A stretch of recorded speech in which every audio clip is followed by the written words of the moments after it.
तो गाइज अब हम लोग आ गए हैं व्हाट इफ सीजन 3 के एपिसोड 5 में, जो कि काफ़ी ज़्यादा डार्क और इंटरेस्टिंग हो गया है। एक ऐसा यूनिवर्स जहाँ पे इमरजेंस को रोकने के लिए इटर्नल्स पहुँच ही नहीं पाए थे, और जो सेलेशियल यानी कि टेमोट था वो अर्थ को तोड़ के बाहर निकल गया था, जिसकी वजह से चीज़ें कैसी हुई ये आज हम लोग वॉचर के थ्रू जानने की कोशिश करेंगे। जहाँ पे वो बताता है कि रीरी विलियम्स ही एक सुपर हीरो है जो कि किसी तरह यहाँ पे पावर ब्रोकर से डील कर रही है। और आप लोग को तो पता है पावर ब्रोकर कौन है, अगर आप लोग ने फैल्कन एंड विंटर सोल्जर की टीवी शो देखी होगी। इन सब के बाद दोस्तों रीरी पे एक अटैक हो जाता है और पता चलता है ये अटैक करने वाले कोई नहीं बल्कि आयरन लीजन रोबोट्स हैं।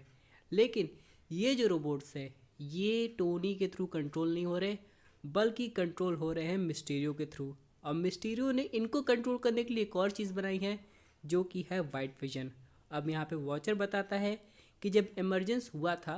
तो अर्थ के कई टुकड़े हो गए थे, लेकिन फिर भी एक तरीके से कुछ लोग सरवाइव कर गए, यानी कि बहुत कम पोर्शन, और किसी तरह ज़िंदगी कट रही थी।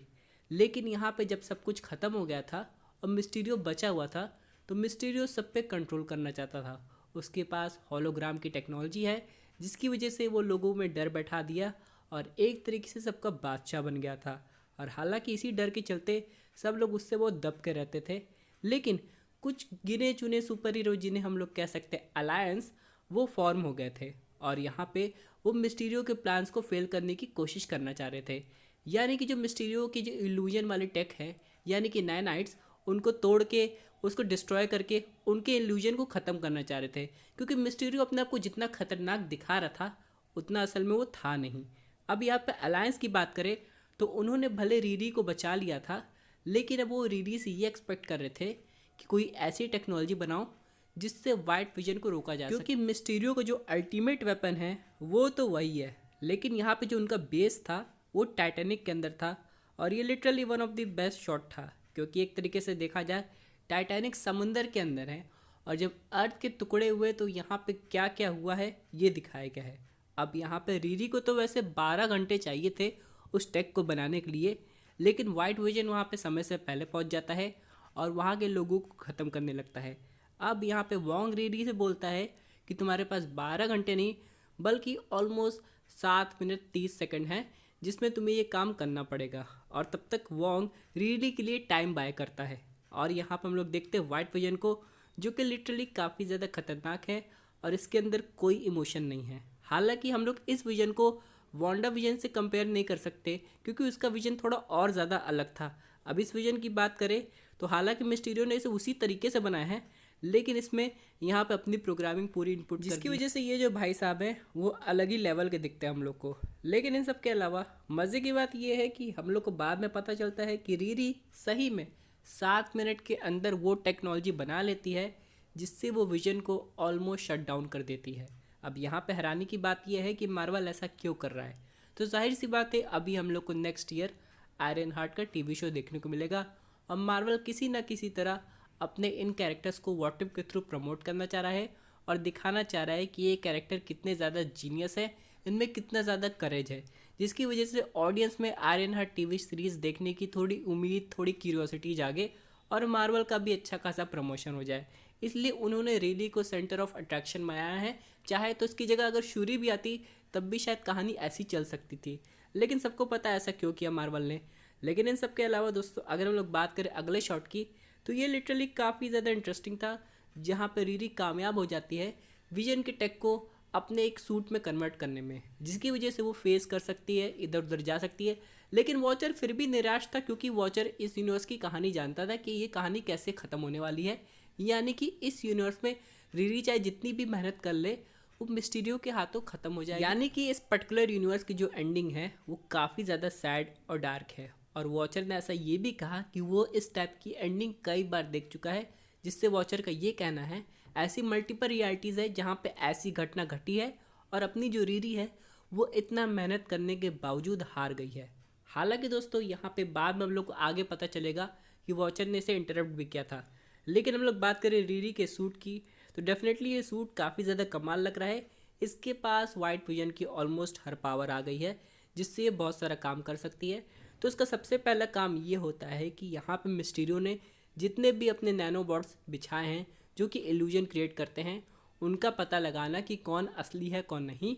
और अपने अलायंस यानी कि जो अपनी टीम है उनको वहाँ तक पहुँचा देना। हालांकि आगे हम लोग देखते हैं रीरी विलियम्स की जो स्पेशल कैपेसिटी है, यानी कि इल्यूजन को भाप जाना या फिर उन्हें क्लियरली देख पाना, वो किसी तरह कॉम्प्रोमाइज़ हो जाती है। और रीरी जैसे उस बैटल ग्राउंड में पहुंचती है वो ये कुछ नहीं कर पाती है। अब बाद में पता चलता है उसके जितने भी दोस्त थे वो पीछे छूट गए हैं और उसके सामने नन अदर देन मिस्टीरियो है, जो कि उसे बड़े आसानी से कैद कर लिया है। और ये बताता है कि ये जितना भी सब कुछ हुआ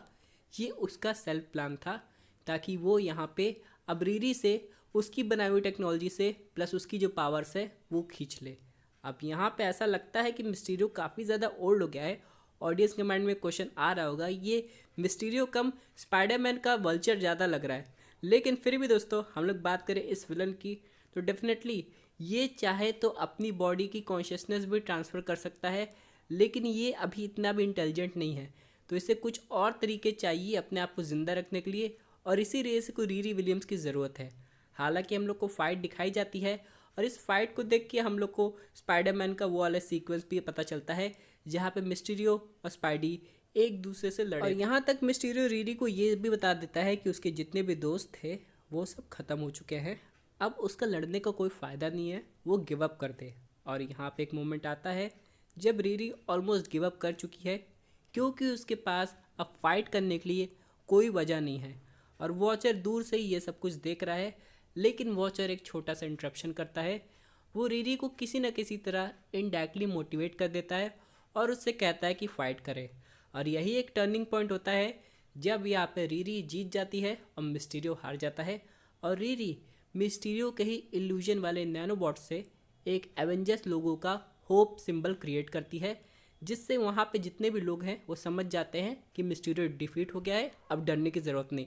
लेकिन भाई वॉचर को भी कुछ लोग वॉच कर रहे हैं और अब लगता है वॉचर की ही क्लास लगने वाली है, और ये हम लोग को आगे वाले एपिसोड में पता चलेगा, क्योंकि भाई वॉचर अपने काफ़ी ज़्यादा इमोशनल बंदे हो गए हैं जो कि लोगों का दुख दर्द देख नहीं पाते, वजह से मुझे लग रहा है कि आगे वाले एपिसोड में वॉचर के लेने के देने पड़ने वाले हैं। लेकिन इन सब के अलावा दोस्तों आप लोग कमेंट करके बताइएगा कि आपको आज का एपिसोड कैसा लगा, और क्या फ्यूचर में ऐसी पॉसिबिलिटी बनती है कि ये वर्जन की रीरी विलियम्स हम लोग को आगे जाके लाइव एक्शन में एवेंजर्स डूम्सडे में देखने को मिले। क्योंकि अगर ऐसा हो गया है तो डेफिनेटली ये अपने डॉक्टर डूम पे काफ़ी ज़्यादा भारी पड़ने वाली है, क्योंकि भाई वॉचर ने तो इसे बचा लिया। लेकिन अब सबसे बड़ा सवाल ये आता है कि अपने वॉचर को कौन बचाएगा, और इसी कहानी को हम लोग कल समझने की कोशिश करेंगे कि आखिरकार वॉचर के साथ क्या हुआ,